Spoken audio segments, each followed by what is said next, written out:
دنیا کی تمام قوموں اور تمام مذہبوں میں صرف اسلام ہی ایک ایسا مذہب ہے اور مسلمان ہی ایک ایسی قوم ہے جس کی تاریخ شروع سے لے کر آخر تک مکمل حالت میں محفوظ موجود ہے اور اس کے کسی حصے اور کسی زمانے کی نسبت شک و شبہ کو کوئی دخل نہیں۔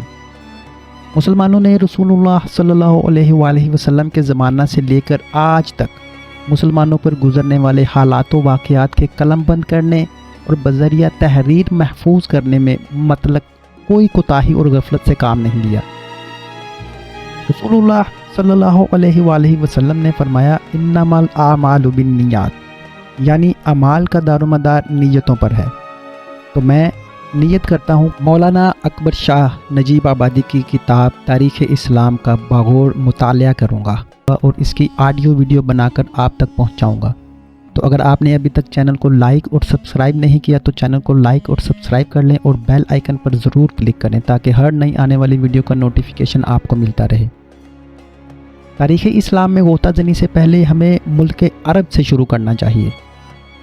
ملک عرب کا کچھ نہ کچھ تذکرہ شروع میں اس لیے ضروری ہے کہ رسول اللہ صلی اللہ علیہ وآلہ وسلم عرب کے مشہور شہر مکہ مکرمہ میں پیدا ہوئے اور دوسرے مشہور شہر مدینہ منورہ میں آپ علیہ السلام نے ہجرت فرمائی اور وہی اسلامی سلطنت کا ابتدائی دارالسلطنت قرار پایا۔ یہی ملک عرب ہی وہ ملک ہے جو رسول اللہ صلی اللہ علیہ وآلہ وسلم کی زندگی میں قریباً سب کا سب مسلمان ہو چکا تھا۔ عرب شوکت اسلام کی ابتدائی جلوہ گاہ ہے۔ اسی ملک عرب کی زبان میں کامل وحی اور آخری آسمانی کتاب نازل ہوئی جو تمام ملکوں، تمام قوموں اور قیامت تک تمام زبانوں کے لیے مکمل ہدایت ہے۔ اسی ملک عرب سے ہر چہار سمت ساری دنیا میں اسلام کی روشنی پھیلی اور اسی ملک عرب میں خانہ کعبہ ہے جس کی طرف ہر سال دنیا کے ہر ملک اور ہر خطہ سے مسلمان کھینچے چلے جاتے ہیں اور میدان عرفات میں سب مل کر اللہ رب العزت کی حمد و ثنا اور مناجات و دعا میں مصروف نظر آتے ہیں، جہاں شاہ و گدا سب کی ایک حالت ہوتی ہے اور خالق ارض و سما کی عظمتوں کی بڑائی قلوب پر مستولی ہو جاتی ہے۔ یہی ملک عرب ہے جو تمام دنیا پر غالب ہوا اور ساری دنیا کے لیے مشعل راہ اور چراغ ہدایت بنا۔ ملک عرب میں کوئی مشہور اور قابل تذکرہ دریا ندی نہیں ہے۔ تقریباً تمام ملک خشک ریگستانی اور بنجر زمین پر مشتمل ہے۔ سمندر کے کنارے جو علاقے واقع ہیں ان میں کچھ سرسبزی اور آبادی ہے، لیکن پانی کی نایابی نے درمیانی حصوں میں انسانی آبادی کو غیر ممکن اور سخت دشوار بنا دیا ہے۔ تمام علاقے ساحل سمندر پر واقع ہیں۔ صرف ایک نجد کا وسیع صوبہ ہے جو رباء خالی کے شمال اور وسط ملک میں واقع ہے۔ نجد ایک سطح مرتفع ہے جس میں بڑے بڑے ریگستان بھی واقع ہیں اور نجد کے ریگستانوں کا سلسلہ ملک شام کے وسیع ریگستانوں سے جا ملتا ہے۔ ملک عرب میں جا بجا پہاڑوں کے سلسلے بھی واقع ہیں لیکن کوئی پہاڑ سرسبز و شاداب نہیں ہے۔ بحر کلثم کے ساحلی صوبے یعنی یمن اور حجاز وغیرہ باقی تمام صوبوں پر شادابی و سرسبزی میں فوقیت رکھتے ہیں۔ ملک عرب کی کل آبادی 1.25 کروڑ بتائی جاتی ہے، گویا فی مربع میل 10 آدمی آباد ہیں۔ دھوپ سخت شدت سے پڑتی ہے، لو ایسی تند و تیز چلتی ہے کہ اس کا نام بھی سموم یا زہریلی ہوا رکھا گیا ہے۔ انسان کی تو حقیقت کیا، اونٹ جیسا ریگستانی جانور بھی سموم کا مقابلہ نہیں کر سکتا اور بعد سموم کے ایک جھونکے سے مر کر رہ جاتا ہے۔ اونٹ اس ملک کا بڑا کارآمد جانور ہے، سینکڑوں کوس مسافر کو پانی کا نام و نشان تک نہیں ملتا۔ اونٹ ریگستانی جہاز ہے، اسی پر بڑے بڑے سفر طے کیے جاتے ہیں۔ کھجور کے سوا کوئی قابل تذکرہ پیداوار نہیں۔ اس ملک کے باشندے اونٹ کے دودھ اور کھجور کے پھل کھا کر گزارا کر لیتے ہیں۔ ملک کی آبادی کا ایک بڑا حصہ خانہ بدوشی کی حالت میں زندگی بسر کرتا ہے۔ ملک عرب میں قدیم سے سام بن نوح علیہ السلام کی اولاد آباد رہی ہے۔ زمانہ کے اعتبار سے باشندگان عرب کو مورخین نے 3 طبقات میں تقسیم کیا ہے، یعنی عرب مائدہ، عرب آریہ اور عرب مستعربہ۔ بعض نے عربہ اور مستعربہ کو ایک ہی قسم قرار دے کر عرب بائدہ اور عرب باقیہ 2 ہی قسمیں قرار دی ہیں۔ عرب باعدہ سے وہ قومیں مراد ہیں جو سب سے قدیم زمانہ میں ملک عرب کے اندر آباد تھیں اور وہ سب کی سب ہلاک ہو گئیں۔ ان کی نسل اور کوئی نشان دنیا میں باقی نہیں رہا۔ عرب باقیہ سے مراد وہ قومیں ہیں جو ملک عرب میں پائی جاتی ہیں۔ ان کے بھی دو طبقات ہیں جو عربہ اور مستعربہ کے نام سے موسوم کیے گئے ہیں۔ بعض نے اہل عرب کو 4 طبقوں میں تقسیم کیا ہے۔ اول عرب باعدہ یا عرب عربہ، دوم عرب مستعربہ، سوم عرب تابعہ، چہارم عرب مستعجمہ۔ اب ہم ان چاروں کا تفصیلی ذکر کریں گے۔ سب سے پہلے عرب باعدہ، یہ سب سے قدیم باشندوں کے مختلف قبائل تھے جن کے نام عاد، سمود، ابیل، عمالقہ، تسم، جدیس، امیم، جرہم، حضرموت وغیرہ ہیں۔ یہ سب کے سب لاز ابن سام ابن نوح کی اولاد سے ہیں۔ ان کا تمام جزیرہ نمائے عرب میں دور دورہ رہا ہے اور ان کے بعض بادشاہوں نے مصر تک کو فتح کیا تھا۔ ان کے تفصیلی حالات تاریخوں میں نہیں ملتے، لیکن نجد و احقاف و حضرموت و یمن وغیرہ میں ان لوگوں کی بعض عمارات اور آثار قدیمہ، بعض پتھروں کے ستون، بعض زیورات، بعض سنگ تراشیاں ایسی موجود ملتی ہیں جن سے ثابت ہوتا ہے کہ اپنے زمانہ میں یہ لوگ خوب طاقتور اور صاحب روب و جلال ہوں گے۔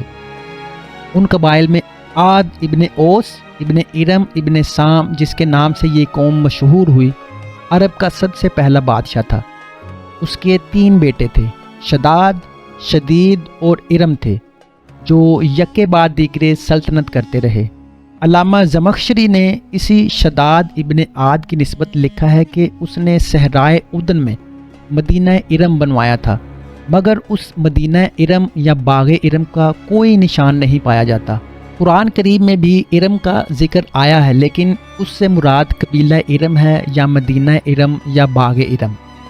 قبیلہ ارم غالباً اسی قبیلہ عاد کا دوسرا نام تھا، یا قبیلہ عاد کی ایک شاخ تھا، یا قبیلہ عاد قبیلہ ارم کی ایک شاخ تھا۔ اللہ تعالیٰ نے فرمایا، ترجمہ کنز الایمان ہے، کیا تم نے اس بات پر نظر نہیں کی کہ تمہارے پروردگار نے عاد ارم کے لوگوں کے ساتھ کیا برتاؤ کیا، جو ایسے بڑے قد آور تھے کہ قوت جسمانی کے اعتبار سے دنیا کے شہروں میں کوئی مخلوق ان جیسی پیدا نہیں کی۔ مسعودی نے لکھا ہے کہ عاد سے پیشتر اس کا باپ آس بھی بادشاہ تھا۔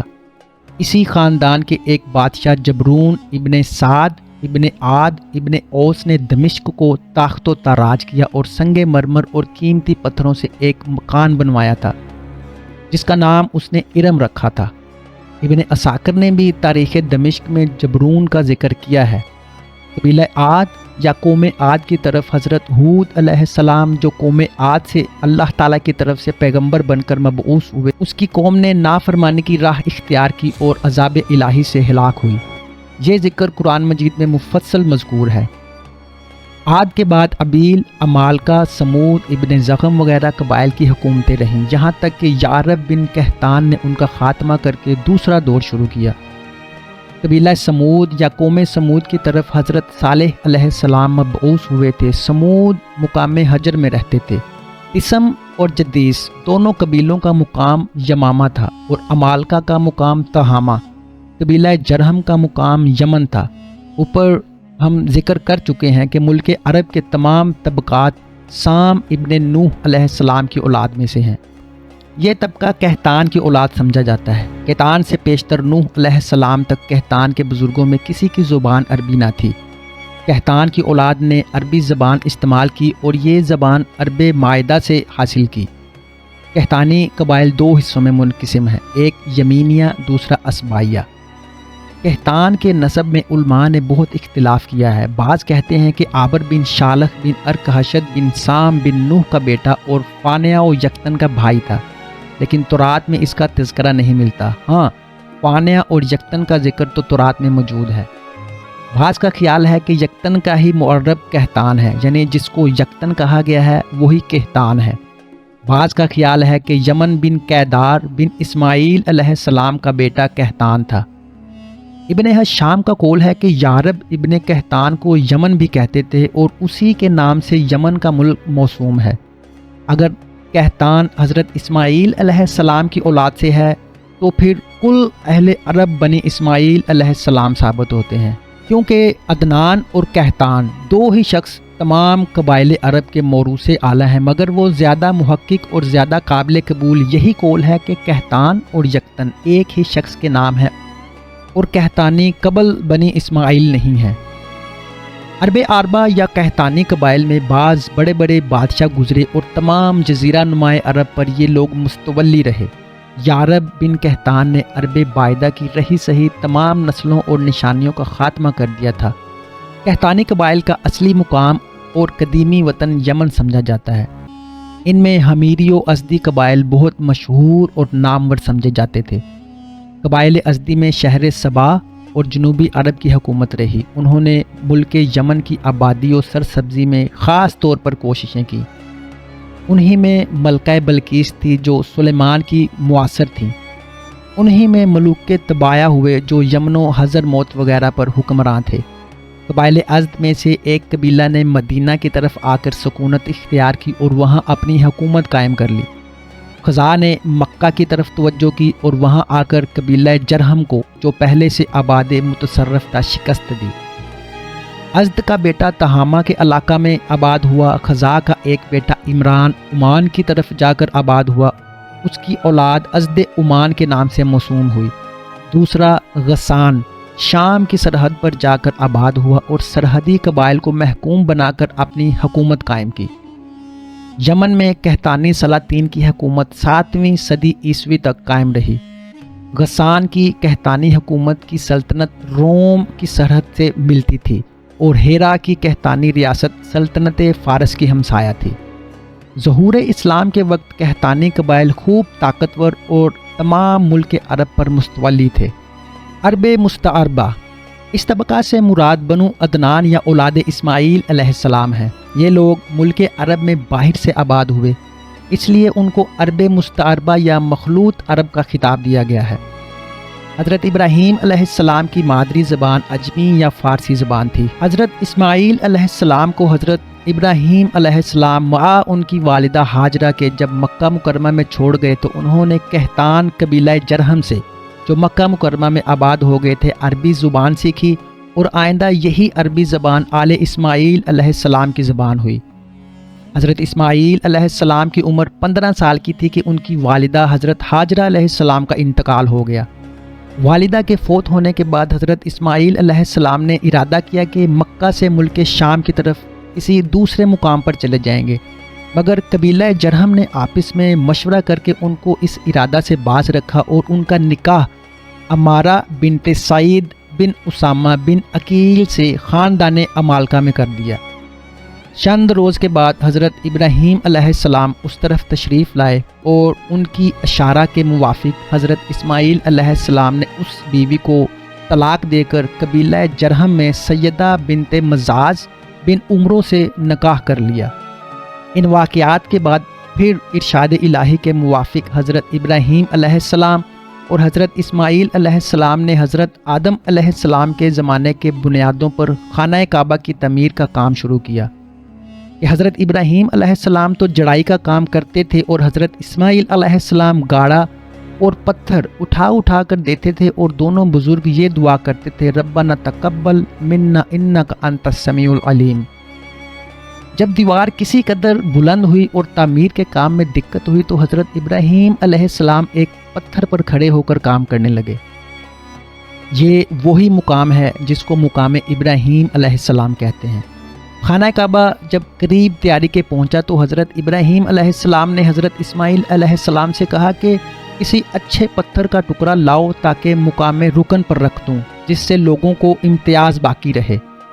چنانچہ حضرت اسماعیل علیہ السلام حضرت جبرائیل علیہ السلام کی رہبری میں جبل بوقبیس سے حجر اسود کو اٹھا لائے اور حضرت ابراہیم علیہ السلام نے اس کو مقام رکن پر رکھ دیا۔ حجر اسود یہی ہے جس کا طواف کے وقت بوسہ لیا جاتا ہے۔ خانہ کعبہ کی تعمیر کے بعد حضرت ابراہیم علیہ السلام اور حضرت اسماعیل علیہ السلام ان لوگوں کو جو آپ پر ایمان لا چکے تھے ہمراہ لے کر مقامات مینا و عرفات کی طرف گئے، قربانی کی اور خانہ کعبہ کا طواف کیا۔ بعد ازاں حضرت ابراہیم علیہ السلام ملک شام کی طرف چلے گئے اور تا حیات ہر سال خانہ کعبہ کی زیارت اور حج کو آتے رہے۔ خانہ کعبہ کی تعمیر کے بعد حضرت ابراہیم علیہ السلام کو اپنے بیٹے کے ذبح کرنے کا حکم ہوا۔ حضرت اسماعیل علیہ السلام نے آخر تک مکہ مکرمہ ہی میں سکونت رکھی۔ قبیلہ بنی جرہم مکہ مکرمہ میں اور قبیلہ امال کا اطراف مکہ میں سکونت پذیر ہوا۔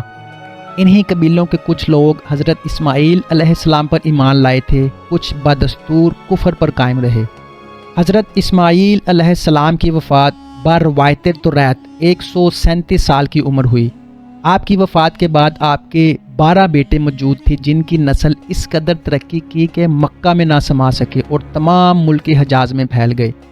کعبہ کی تولیت اور مکہ مکرمہ کی سیادت بنی اسماعیل سے مسلسل متعلق رہی۔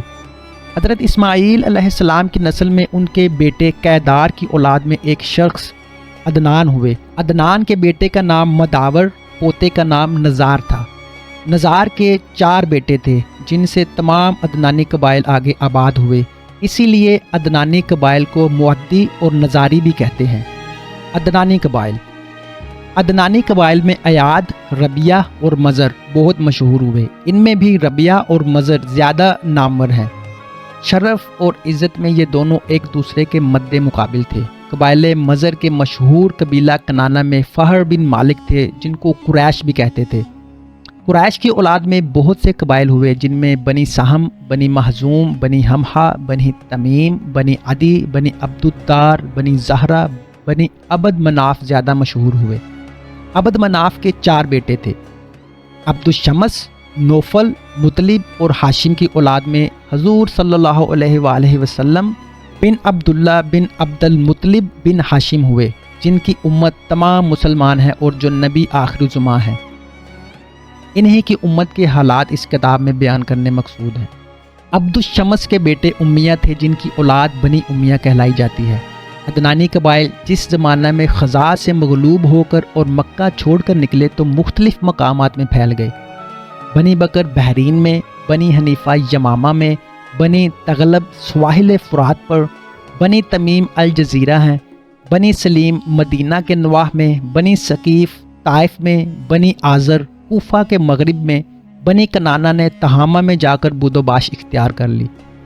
مکہ اور اس کے نواح عدنانیوں میں سے صرف قبائل قریش رہ گئی، لیکن ان کے آپس میں بھی کوئی اتفاق اور نظم نہ تھا، سب متفرق تھے۔ کسی بن کلاب نے سب کو متفق و متحد کیا۔ کسی بن کلاب نے قبائل قریش میں اتفاق پیدا کر کے نہ صرف مکہ مکرمہ بلکہ تمام ملک حجاز پر اقتدار حاصل کر لیا۔ خانہ کعبہ کی تولیت اب پھر آل عدنان میں آ گئی۔ کسی نے خانہ کعبہ کی مرمت کی اور اپنے لیے محل بنوایا جس کا ایک بڑا کمرہ لوگوں کے جمع ہو کر مشورہ کرنے کے کام آتا تھا۔ اس کا نام دار الندوہ رکھا گیا۔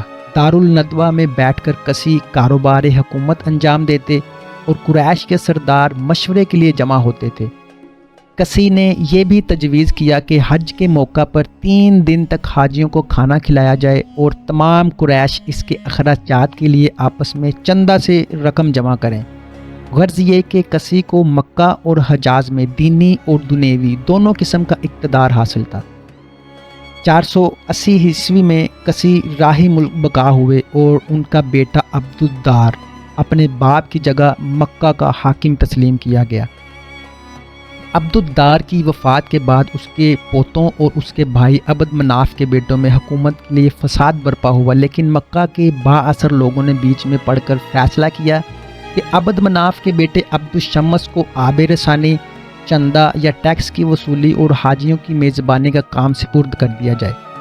عبدالدار کے پوتوں کو فوجی انتظام، کعبہ کی حفاظت اور دار الندوہ کی نگرانی کا کام سپرد کر دیا جائے۔ چند روز کے بعد عبد مناف کے بیٹے عبدالشمس نے اپنے چھوٹے بھائی ہاشم کو اپنی حکومت اور تمام حقوق دے دیے۔ ہاشم اپنی تجارت، دولت اور سخاوت کی وجہ سے اہل مکہ میں بہت ہر دل عزیز تھے۔ انہوں نے قریش کو تجارت کی ترغیب دینے اور تجارت کے ذرائع پیدا کر دینے سے بہت فائدہ پہنچایا۔ عبد المطلب کی وجہ تسمیہ۔ ہاشم نے مدینہ کے ایک سردار کی لڑکی سے شادی کی۔ اس کے بطن سے ایک لڑکا پیدا ہوا جس کا نام شیبہ رکھا گیا۔ یہ لڑکا ابھی بچہ ہی تھا کہ ہاشم کا انتقال ہو گیا اور اس کا بھائی مطلب مکہ کا حکمران ہوا۔ ہاشم کا بیٹا شیبہ مدینہ میں پرورش پاتا رہا۔ جب مطلب کو معلوم ہوا کہ ہاشم کا بیٹا جوان ہو گیا ہے تو وہ اپنے بھتیجے کو لینے کے لیے خود مدینہ منورہ تشریف لے گئے۔ جب مطلب اپنے بھتیجے شیبہ کو لے کر مکہ میں داخل ہوا تو یہاں کے لوگوں نے غلطی سے یہ سمجھا کہ یہ نوجوان مطلب کا غلام ہے۔ مطلب کو جب اس غلط فہمی کا حال معلوم ہوا تو اس نے لوگوں سے کہا کہ یہ میرا بھتیجا اور ہاشم کا بیٹا ہے، مگر لوگ اس کو عبد المطلب ہی کے نام سے پکارتے رہے۔ آخر شیبہ بن ہاشم کا نام عبد المطلب ہی مشہور ہو گیا۔ عبد المطلب کے اخلاق، عزت و شہرت سب اپنے باپ ہاشم کا نمونہ تھے۔ امیہ کے بیٹے حرب کو عبد المطلب کا اثر و اقتدار گراں گزرا اور اس نے بھی اپنے باپ کی طرح عبد المطلب کو مقابلہ کے لیے دعوت دی۔ دستور کے موافق اس مرتبہ بھی منصف مقرر ہوا اور اس نے فیصلہ عبد المطلب ہی کے حق میں دیا۔ اس فیصلہ نے بنی امیہ اور بنی ہاشم کے درمیان عداوت کو اور بھی بڑھا دیا۔ عبد المطلب کے زمانہ میں حبش کی فوج نے اپنے ایک سردار ابرہہ کے زیر کمان چڑھائی کی۔ یہی فوج اصحاب فیل کے نام سے موہوم ہوئی ہے، جو قدرتی اور آسمانی عذاب سے ہلاک و برباد ہوئی۔ عبد مناف کا خاندان۔ عبد مناف تمام ملک عرب میں سب سے زیادہ شریف و کریم تسلیم کیے جاتے تھے۔ ان کے بعد ان کے بیٹے بھی شرفائے عرب میں سب پر فوقیت رکھتے تھے۔ عبد مناف کا اصل نام مغیرہ تھا۔ ان کو قمر اور سید بھی کہتے تھے۔ چونکہ ان کے بھائیوں کے نام عبد الدار اور عبد العزا تھے، اس لیے ان کو عبد مناتیہ کے نام سے پکارنے لگے۔ پھر عبد المناتا سے ان کا نام عبد مناف مشہور ہو گیا۔ عرب کی اخلاقی حالت۔ ملک عرب جیسا کہ پہلے بیان ہو چکا ہے کہ قدیم سے سامی خاندان کا گہوارہ رہا ہے۔ طبقہ اولا یعنی عرب باعدہ کے حالات بہت ہی کم معلوم ہو سکے ہیں اور ان سے اس بات کا اندازہ نہیں ہو سکتا کہ عرب باعدہ کی اخلاقی حالت اپنے ہم عصر اقوام عالم کے مقابلہ میں کیا تھی۔ تاہم یہ قیاس ضرور کیا جا سکتا ہے کہ ان کے ابتدائی زمانہ میں جبکہ ربائے مسکون پر انسانی آبادی تعداد و نفوس کے اعتبار سے بہت کم ہوگی، عموماً سب کی اخلاقی حالت ایک ہی درجہ کی ہوگی۔ بنی اسماعیل کے عروج و ترقی سے پیشتر اور عرب باعدہ کے بعد قحطائی عربوں کے دور دورہ میں عرب کے اندر بہت سی حکومتوں اور سلطنتوں کا پتہ چلتا ہے، لیکن کسی زمانہ میں بھی کوئی ایک سلطنت تمام ملک عرب پر قابض نہیں ہوئی۔ صوبہ صوبہ میں علیحدہ علیحدہ حکومتیں قائم تھیں اور ان میں بعض زیادہ مشہور تھیں۔ تاہم ملک کے اندر آزاد گروہ خانہ بدوشی کی عالم میں اونٹوں پر اپنے خیمے اور چھولداریاں لادے ہوئے سفر کرتے پھرتے اور دیکھے جاتے تھے۔ سبزہ، پانی، ضروریاتی زندگی کی نایابی نے اہل عرب کو ہمیشہ آوارہ و سرگرداں اور اس مدامی سفر نے ان کو ہمیشہ جفا کش رکھا۔ ضروریات زندگی کی کمی نے ان کے تمدن کو ترقی کرنے نہیں دی اور ان کی معاشرت میں کوئی نمایاں اور اصلاح اور قابل تذکرہ تغیر واقع نہ ہوا۔ مشاغل کی کمی اور مناظر کی یک رنگی نے ان کی فرصتوں کو بہت وسیع اور فارغ اوقات کو بہت طویل کر دیا تھا۔ ریگستانوں کی وسعت و کثرت، پیداوار، ملکی اور قیمتی اشیاء کی باپیدگی، آبادیوں اور شہروں کی قلت نے کسی بیرونی فتح مند قوم اور ملک گیر بادشاہ کو ملک عرب کی طرف متوجہ نہ ہونے دیا۔ سیاحوں اور تاجروں کے متوجہ کر لینے کا بھی کوئی سامان اس جزیرہ نما میں نہ تھا، لہٰذا غیر قوموں اور دنیا کے دوسرے ملکوں کی ترقیات سے اہل عرب عموماً بے خبر رہے اور کسی بیرونی ملک اور بیرونی قوم کے تمدن، اخلاق اور معاشرت سے اہل عرب متاثر نہ ہو سکے۔ مفاخرت۔ ان حالات میں ظاہر ہے کہ اہل عرب کے اندر دو ہی چیزیں خوب ترقی کر سکتی تھیں، ایک شعر گوئی جس کے لیے وسیع فرصتیں اور کھلے میدان میں راتوں کو بیکار پڑے رہنا کافی محرک تھا، دوسرے حفاظت۔ خود اختیاری کی مسلسل مشق اور صعوبت کشی کی عادت نے ان کو جنگ و پیکار اور بات بات پر مارکہ آرائی اور زور آزمائی کا شوقین بنا دیا تھا۔ آپس میں مارکہ آرائیوں کے میدان گرم رکھنے کے سبب وہ خود ستائی اور باہمی تفاخر کی جانب بھی زیادہ مائل ہو گئے تھے۔ فخر و تعلیٰ کے لیے بہادری اور سخاوت دو مضمون بہت دلچسپ تھے۔ بیکاری اور شاعری نے ان کو عشق بازی اور ان کے امراء کو شراب خوری کی طرف بھی متوجہ کر دیا تھا۔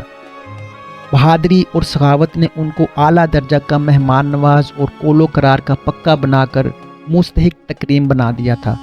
جوا، تیر اندازی، مشاعرے، مفاخرت، مسابقت وغیرہ ان کے دل بہلانے کے مشاغل تھے۔ غرض کہ عرب والوں کے اخلاق ملک عرب اور اس کی آب و ہوا کے بے ساختہ طور پر مرتب کر دیے تھے۔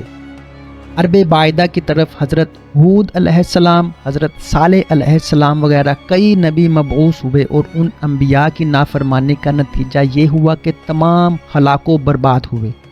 دوسرے طبقہ یعنی قحطائی عربوں کی طرف بھی بعض ہادی مبعوث ہوئے، اور اہل عرب بہت کم ان کی طرف متوجہ ہو سکے۔ چنانچہ نافرمانیوں اور سرکشیوں کی پاداش میں بار بار ان پر بھی ہلاکتیں وارد ہوئیں۔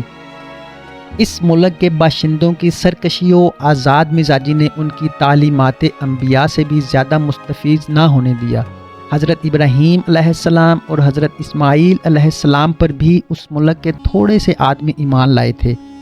تینوں مذہب کے معاملہ میں ان کے فخر نسب اور خود ستائی نے ان کو اپنے نسبی بزرگوں کی مدح سرائی پر متوجہ کر کے بآسانی مشاہیر پرستی پر آمادہ کر کے اور بالآخر انہی کے ناموں کے بتوں کی پوجا کا عادی بنا دیا تھا۔ بت پرستی نے ان کو اوہام پرستی اور عجیب عجیب حماقتوں میں مبتلا کر دیا تھا۔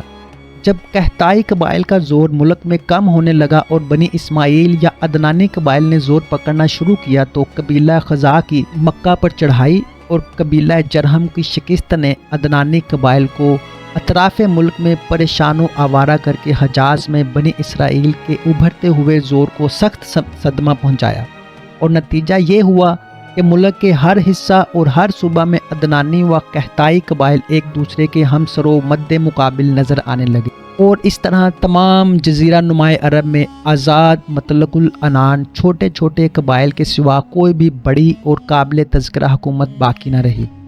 اگرچہ ملک عرب کی بڑی بڑی سلطنتیں بھی طوائف الملوکی سے زیادہ حیثیت نہ رکھتی تھیں، اور کسی عربی بادشاہ کی حکومت اپنی رعایا پر ایسی بھی نہ تھی جیسی کہ فارس کے کسی معمولی سے جاگیردار یا اہل کار کی باشندگان فارس پر ہوتی تھی۔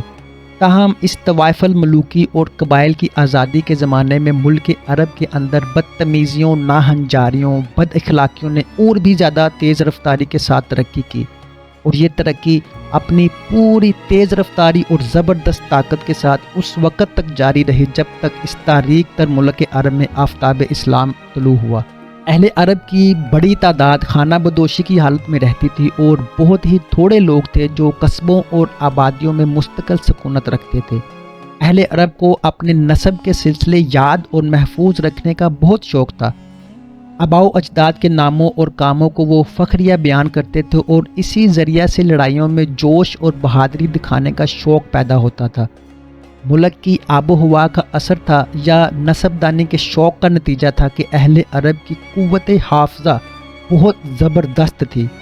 کئی سو اشعار کے قصیدے ایک مرتبہ سن کر یاد کر لینا اور نہایت صحت کے ساتھ سنا دینا ان کے لیے معمولی بات تھی۔ شاعری اور قادر الکلامی کے عام شوق نے ان کی زبان کو اس قدر ترقی یافتہ حالت تک پہنچا دیا تھا کہ وہ بجا طور پر تمام غیر عرب کو عجم یعنی گونگا کہتے تھے۔ اگر کسی قبیلہ کا کوئی آدمی کسی دوسرے قبیلہ کے ہاتھ سے مارا جاتا تو جب تک تمام قبیلہ اس دوسرے قبیلہ سے اپنے مقتول کا بدلہ نہ لے لیتا چین سے نہیں بیٹھتا تھا۔ قصاص نہ لینا اور خاموش ہو کر بیٹھ جانا ان کے نزدیک ایک بڑی بھاری بے عزتی کی بات سمجھی جاتی تھی۔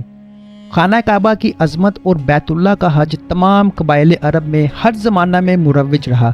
مظلوم کی مدد کرنا اور ظالم کے مقابل پر مستعد ہونا بھی ان میں ایک خوبی سمجھی جاتی تھی۔ بزدلی اور کنجوسی کو وہ سب سے بڑا عیب مانتے تھے۔ امن کے مہینے، سال میں ایک یا کئی مہینے بھی مقرر کر رکھے تھے جن میں لڑائی کو جائز نہیں سمجھتے تھے۔ اس امن و امان کی مدت میں تمام لڑائیاں ملتوی ہو جاتی تھیں۔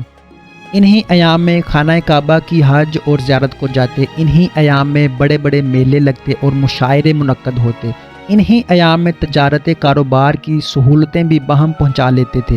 مندرجہ بالا سطور سے اہل عرب کی خوبیوں ان کے اخلاق کا اندازہ لگایا جا سکتا ہے۔ دین و مذہب، ظہور اسلام سے پیشتر اہل عرب کے دین و مذہب کی یہ حالت تھی کہ بعض قبائل نہ خالق کے قائل تھے نہ جزا و سزا کے۔ بعض خالق کو مانتے تھے لیکن جزا و سزا اور قیامت کے منکر تھے۔ زیادہ تعداد میں بت پرست اور ستارہ پرست تھے۔ بعض قبائل میں آتش پرستی بھی رائج تھی۔ خانہ کعبہ کو بت پرستی کا مرکز بنا رکھا تھا اور 360 بت کعبہ میں رکھ چھوڑے تھے۔ شام کی طرف آ کر مدینہ اور اس کے نواح میں کچھ یہودی بھی آباد ہو گئے تھے، اور یہودیوں کی یہ آبادی حضرت موسیٰ علیہ السلام کی وفات کے چند روز بعد سے ہی تھی۔ ان یہودیوں میں بنی قریظہ، بنی نذیر، بنی قینقاع وغیرہ مشہور قبائل تھے۔ کچھ عیسائی بھی ملک عرب میں آباد تھے۔ غسان اور نجران میں عیسائی لوگ آباد تھے۔ کچھ لوگ قبیلہ قزاع کے بھی عیسائی ہو گئے تھے۔ بت پرستی بت پرستی ملک عرب میں ہر جگہ اعلانیہ ہوتی تھی۔ رسول اللہ صلی اللہ علیہ وآلہ وسلم سے 400 سال قبل شاہ پور بادشاہ فارس کے زمانے میں عمرو بن لہی بن حارثہ بن عمرو القیس بن سالبہ بن مازن بن ارد بن کہلان بن بابلیون بن سبا نے، جو حجاز کا بادشاہ تھا، سب سے پہلے خانہ کعبہ کی چھت پر حبل نامی بت رکھا اور مقام زمزم پر اصاف اور نائل 2 بت رکھے اور لوگوں کو ان کے پوجنے کی ترغیب دی۔ یہ عمرو بن لہی قیامت کا منکر تھا۔ بت پرست لوگ جب حج کو آتے تو قربانی کے لیے اونٹ بھی لاتے جن کو بتوں پر چڑھایا جاتا۔ ان اونٹوں کے گلے میں جوتا باندھ کر لٹکا دیتے اور ان کے کوہان کو زخمی کر دیتے تھے، جو علامت اس بات کی تھی کہ یہ ایک قربانی کا جانور ہے۔ پھر کوئی شخص اس اونٹ سے تعرض نہ کرتا۔ اونٹوں کے بچے، بھیڑیں اور مختلف چوپائے بتوں پر قربان کیے جاتے تھے، اور حتیٰ کہ بعض قبائل ان بتوں پر آدمی کی قربانی بھی چڑھاتے تھے۔ بعض مورخین کا قول ہے کہ عرب کے بت پرست توحید کے قائل تھے اور اللہ کو ایک مانتے تھے۔ ان بتوں کی پرستش وہ یوں کرتے تھے، یہ بارگاہ الہی میں ان کے سفارشی ہیں۔ ان میں بعض قبائل کا یہ عقیدہ تھا کہ جس شخص کی قبر پر اونٹنی ذبح کی جاتی ہے وہ قیامت کے دن اسی اونٹنی پر سوار ہو کر اٹھے گا۔ یہ عقیدہ دلیل اس بات کی ہے کہ وہ حشر و نشر اور یوم جزا کے قائل تھے۔ ستارہ پرستی عرب جاہلیت میں ستارہ پرستی بھی خوب رائج تھی۔ مورخین کے پاس اس بات کے لیے کوئی دلیل موجود نہیں ہے کہ عرب، مصر، یونان، ایران، ان چاروں ملکوں میں کون سا ایک ملک ستارہ پرستی کا استاد اور باقی تینوں اس کے شاگرد ہیں۔ بہرحال عرب میں ستارہ پرستی بھی ہوتی تھی۔ عرب میں کاہن لوگ بڑی کثرت سے ہوتے تھے۔ کاہن وہ کہلاتا تھا جو اسرار کے جاننے اور غیب کی خبروں پر اطلاع رکھنے کا دعویٰ کرے۔ جو گزشتہ حالات کی خبر دے اس کو کاہن، اور جو آئندہ حالات کی خبر دے اس کو عراف کہتے تھے۔ غیب دانی کا دعویٰ کرنے والے مرد بھی ہوتے تھے اور عورتیں بھی۔ عرب کے کاہنوں میں افعی، جزیمہ، ابرش، شق، ستیح وغیرہ مشہور کاہن تھے۔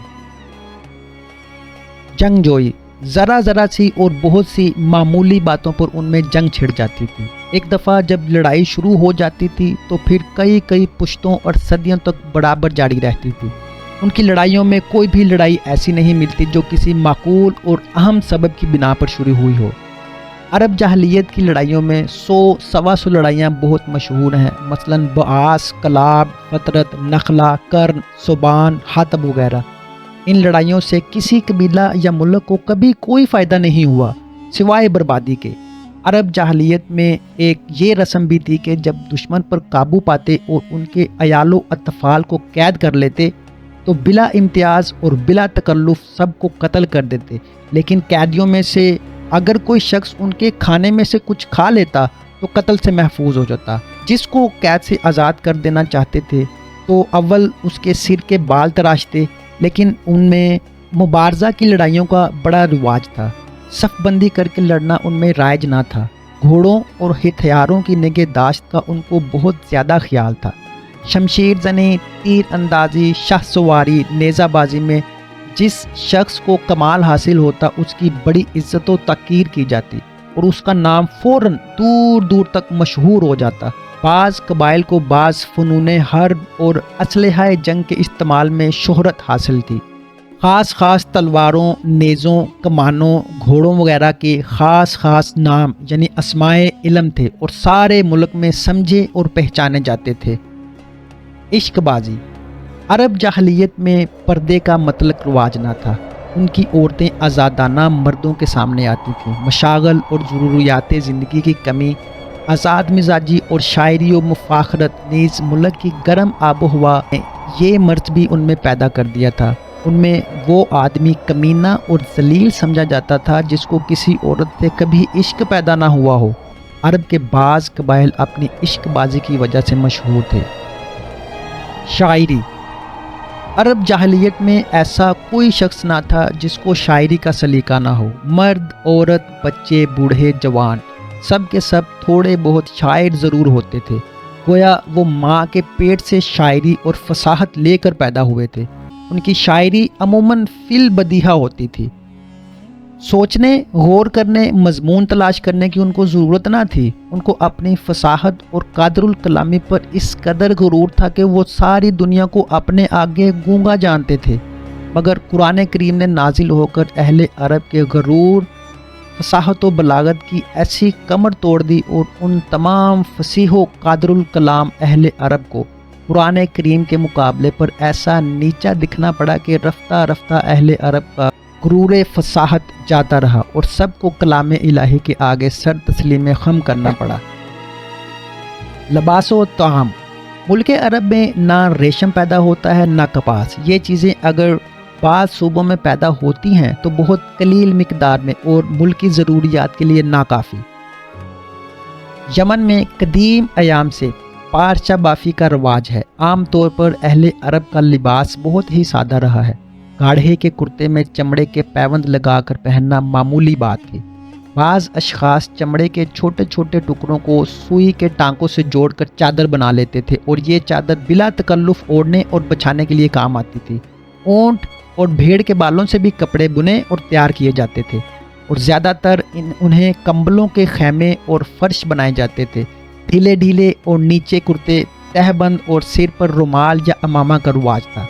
عود، عنبر، لبان، کافور، خوشبویات سے بھی وہ واقف تھے۔ اہل عرب کی خوراک بھی بہت سادہ اور بے تکلفانہ تھی۔ خراب اور بدمزہ کھانوں پر بھی وہ کنایت کر لیتے تھے۔ گوشت کو سب سے زیادہ قیمتی اور لذیذ غذا سمجھتے تھے۔ دودھ، گوشت اور چینیاں وغیرہ غلہ عام طور پر تمام ممالک کی غذا تھی۔ پنیر، ستو، کھجور، روغن زیتون، ہریرہ وغیرہ کا بھی استعمال کرتے تھے۔ ٹڈیاں بھی جو اس ملک میں بکثرت پائی جاتی ہیں، آٹے کو چھلنی میں چھاننے کا رواج عام نہ تھا۔ بلا چھنے ہوئے آٹے کی روٹی پکا کر کھاتے تھے۔ سو سمار بھی پکا کر خوب مزے سے کھاتے تھے۔ کھانا کھانے کے آداب بھی بہت ادنیٰ درجے کے تھے جن کا اندازہ ان احکام نبوی صلی اللہ علیہ وسلم سے بخوبی ہو سکتا ہے جو کھانے پینے کے متعلق احادیث میں موجود ہیں اور جن میں بہت سی بدتمیزیوں سے منع کیا گیا ہے اور انسان کو دسترخوان پر بسیار خوری، بے شرمی، کثیف المزاجی اور اناب شناب باتوں سے باز رہنے کی تاکید کی گئی ہے۔ غارت گیری۔ جیسا کہ پہلے بیان کیا جا چکا ہے کہ عرب میں دو قسم کے لوگ تھے، ایک وہ جو شہروں اور بستیوں میں آباد تھے، دوسرے وہ جو خانہ بدوشی کی حالت میں پھرتے تھے اور تعداد میں بہت زیادہ تھے۔ شہری لوگوں میں اگرچہ حقوق ہمسایہ کی رعایت، امانت داری، دیانت وغیرہ صفات تھے، مگر تجارت میں مکر و دغا، دھوکہ بازی وغیرہ عیوب ان میں بھی موجود تھے۔ خانہ بدوش یا بدوی راہزنی اور ڈاکہ ڈالنے میں بے حد مشتاق تھے۔ مسافروں کو لوٹ لینے اور زبردستی کسی کا مال چھین لینے کی سب کو عادت تھی۔ کسی شخص کو تنہا سفر میں پاتے تو اس کا مال چھین لیتے اور اس کو غلام بنا کر بیچ ڈالتے۔ راستوں میں کنویں بنے ہوتے تھے، ان کو گھاس وغیرہ سے چھپا دیتے کہ مسافر کو پانی نہ مل سکے اور پیاس سے مر جائے تو بلا زحمت اس کا مال ہاتھ آ جائے۔ چوری میں بھی خوب مشتاق تھے۔ بعض تو چوری میں اس قدر مشہور تھے کہ ان کے نام بطور ضرب المثل مشہور ہوئے۔ ان چوروں کو زبان العرب، عرب کے بھیڑیے بھی کہا جاتا ہے۔